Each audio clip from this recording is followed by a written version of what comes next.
I wanted to talk about like why it's problematic for the transsexual community when we have organizations like GLAAD who put us on a reservation and say, well, you're pretty much the same thing as a drag queen or a cross-dresser and a transvestite. Because when you're born with the medical condition transsexualism, that means you're, in short, you're born with the wrong body. Sometimes you're born with chromosomal and anatomy diversity.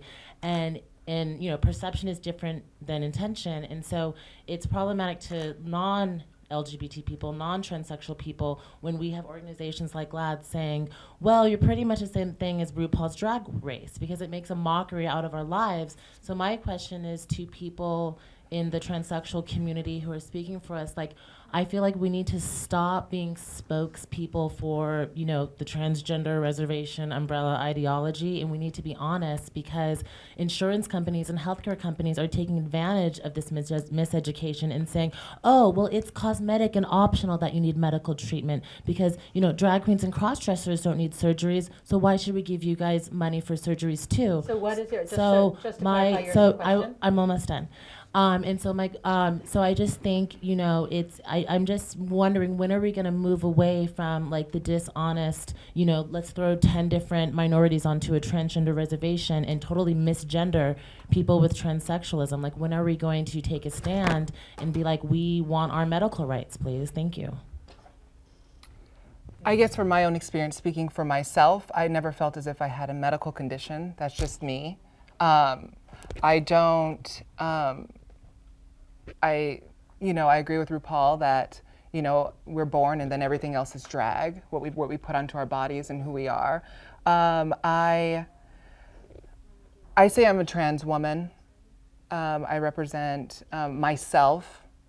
I don't, you know, I'm not making any kind of money. I was not paid to be here right now. I am a human being who lives, you know, in the East Village, and I just sit there on my typewriter, I mean, my computer with my boyfriend, and I tell stories from my own life. That's what I do. If the terminology ends up turning certain people off, I apologize for that. But I never felt sick. I never felt even trapped in my body. I feel as if, where did the media, I feel like that's something that was created. And she was someone who was trapped in her body. For me, that wasn't the tragic tale for me. For me to discount and say that drag queens weren't a part of my experience growing up, that would be a lie for me. I knew drag queens who said, oh, you're gonna be Mahu. You're gonna be, you know, you're gonna be a really pretty girl one day. And now I got scared. I was like, hell no, I don't wanna be like you know, and that was like my own inherent transphobia that I had to deal with and I had to overcome and stumble off, which we all have to do as LGBT people and our allies as well. We need to check our own prejudices and privileges, and you know, the fact that you have money or you don't have money for surgeries that would help you become closer to who you are. I never felt sick, Ashley. So for sick? Who said the word sick? I said medical condition. I never hormones felt and surgery are medical. So you're yes, not I being understand. consistent. If you've taken hormones or had surgery like you have, that's medical. I didn't feel like I had a medical condition though. But I did. you I went never. to the doctor. To Yes, I take did. I did, and hormones. Ashley. That's a medical condition. I did. That's the truth. I did, but I didn't. I never felt sick. I never. No one said sick. Well, a medical condition inherently kind of gives that connotation. So for me, representing myself, Janet Mock, I did not feel sick growing up. I was upset with things that were happening with my body that I corrected, that for me was true to myself. So the terminology that I choose for myself is what I use, and it's me representing me. I'm not trying to be a spokesperson. I'm not. Being irresponsible. I'll just say I felt sick. I felt very sick. I was told I was sick, you know. And the thing that made me not so sick was writing. And I think the more that we can tell writing, it's like, how do you take problems of the soul and spirit and transform them into issues of craft and technique? So you out there can see another world. How are people, you know, in the book Sarah, I created this world where it wouldn't happen, where trans people, like the highest, what you can, the best position you could be is a transgendered prostitute, they are like worshipped, right? And in West Virginia, in a truck stop, we know they'd get killed, right? And I made a gourmet food truck. Yeah, I mean a stop. I mean it was a diner, and it was like gourmet food with, like I combined like ramps and foie gras and all this stuff. And it was just like, through craft, I would get letters from people saying, well, maybe next time I see a trans person, I won't want to beat them with a crowbar. You know, the books came out in like 15 languages, and it invited, through craft, you were invited to care about someone, just like in the Victorian age when people knew that children were in workhouses and being stuffed up chimneys to clean, you know, being 8 years old and being a chimney sweep. When Dickens asked you to care about Oliver Twist, all of a sudden, what should we do? Well, that's kind of French. Oh my God. Oh my goodness. Oh my goodness, it is such a little boy. How could we put him in a dress? That was me, I'm sorry. But all of a sudden, through craft, you give a shit, right? Like as if they didn't know. They were, right? So when through craft, you care, right? And then another person writing another memoir, they suffered. Who gives a fuck? Come on out. And you know what? So let 50,000 people write, and maybe, you know, a handful will stick because for whatever reason, the craft is there, and people from unalike experiences feel it and are moved, and that's what changes the world. What, are we at the pinnacle of childcare? How many generations does it take to breed out a behavior, right? Are we there? We can do all this amazing stuff in surgery and science, but, you know, like, we're not there, right? With how we raise kids and how we communicate. And so let people tell their story, and let us invite more bridges to other worlds. And that's why when someone, like I said, I felt sick. I didn't see myself there. And when I found work, I don't need there's always going to be someone to define me or tell me who I'm not and who I am. And when art can allow me to identify who I am and who I'm not, I can bind with other people. I can join with other people, and we can affect change, political change. It's endless what you can do. So I embrace being sick because, you know, all the people out there saying they're not sick. They're really sick. That was my outside voice, wasn't it? We've got a question right over here. Yes, hi. My name is Deirdre Meredith, and I am the CEO of the LGBT Academy Recording Arts.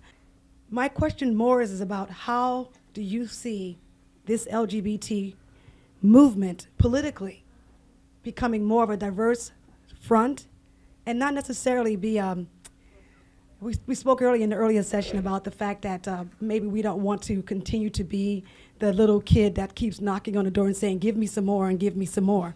But one of the things I see that's lacking within our own community, LGBT, is that we're not as connected as we should be, and this is what DOT 429 represents. So at the end of the day, what is your vision for our community based on you coming out, Janet, based on you being outed and the whole situation? What do you see as us and how we can become stronger together without going to knock on the door? How do we just rise up on it together?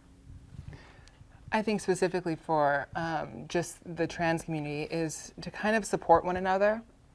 I think that I'd love to talk to Ashley off camera and, you know, get to know her better, and just to talk about her opinions and everything. Like, honestly, I've been asking for that for a while now. We can actually have some online history a little bit. And so I would honestly, no, but, you know, I think that, I think there's just some misunderstandings there, and just you knowing me as a person, who I am, how I see things, and then me knowing who you are and hearing your opinions and all of that stuff. I would relish in that, honestly. And so I think it's just kind of connectivity. I think that now we live in an exciting time where we can connect to each other. And, you know, Richard sent me a Facebook message, and it was just like, will you come and speak? And I said, of course, I'd be honored. And So I think it's just like connectivity and kind of staying in touch. And then after a while, we don't need to knock on anyone's doors. We can just kind of say that we're all here and we're supporting one another. I think that sometimes the trans community is kind of left on the wayside. And I think that it's educating, you know, everyone about gender issues and how we feel about our bodies and who we are. And I think that we share this very common thread of being claimed that who we are and who we believe we are and how we live is unnatural. I think all of us, you know, from hormone therapies, that's unnatural. Why are you doing that? To loving a man or a woman loving a woman. It's seen as unnatural, and I think that's where we are bonded there. And I felt, you know, if we can just kind of support each other rising up in that sense, it'd be more powerful movement, at least, and we wouldn't have to ask anyone for anything. I'll just say, you know, I have a teenage son, and watching them grow up, you know, where they're educated about differences, and then how that actually articulates where they're calling each other, you know, they're saying, oh, that's gay, you know, that's really gay, fag, you know, where you're sitting to, and then they experience which of their friends suddenly is gay, right? And which of their friends are lesbian, which are trans, you know, want to dress up. And what was interesting is, even though these kids had this language, and some of them did express as who they were, there was love, right, that was there. And they were able to support these kids, and part of it was that they were educated and they've lived in a community. Now, how do we get that out there? Part of, for me, was that it's important for people to experience and to know we're there. For me, you know, it's very moving to me because my first real lover, Jerry Wells, is here tonight. And I went to ACT UP meetings with her when I was 20 years old. And this was when she told me, you know, your phone's probably going to be bugged, because her phone was bugged because ACT UP was considered a terrorist organization, right? They were convinced that ACT UP was going to splatter infected blood. And I remember it was really this very intense time, and you'd have everyone I met her at the Gay and Lesbian Center, and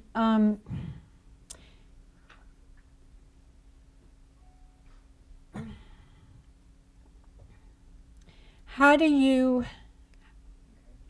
move out to keep owning who you are and all of that evolve, however it evolves, however it articulates? You need, I just have to say that it's art. You know, it's art. And we keep, we look at Baldwin, and we look at Oscar Wilde, and we see it again and again as we learn more about our humanity. Why we never get to a plateau. There's always more to be understood. I mean, I just always think about Oscar Wilde, right? Can you imagine that? Can you imagine that? He was the toast of the fucking town, right? And then, you know, hard labor, 3 years, right? And he said, before he went into prison, that I have to go with love in my heart, right? What's the quote, Nicole? At all costs, I must keep love in my heart. If I go into prison without love, what will become of my soul? That's from De Profundis, yeah. And that's what everyone has to do as an artist and as an activist. For me, I was pissed at being called a hoax and a liar. You don't know my story. They don't know who I've slept with, and nor is it any of their fucking business. My fiction, you know, it's there. And the felt authenticity in what I did with my body and do with my body. But for the front lines of political, it's important, you know? When the kids are going gay this, gay that, it's like, well, guess what mama did? You know? You need to know. You need to show up. You need to tell the truth. But you need to have love in your heart, because otherwise they block you out as just, you're crazy, right? That's easy. But if you're just there like Dalai Lama, it's fucking hard, right?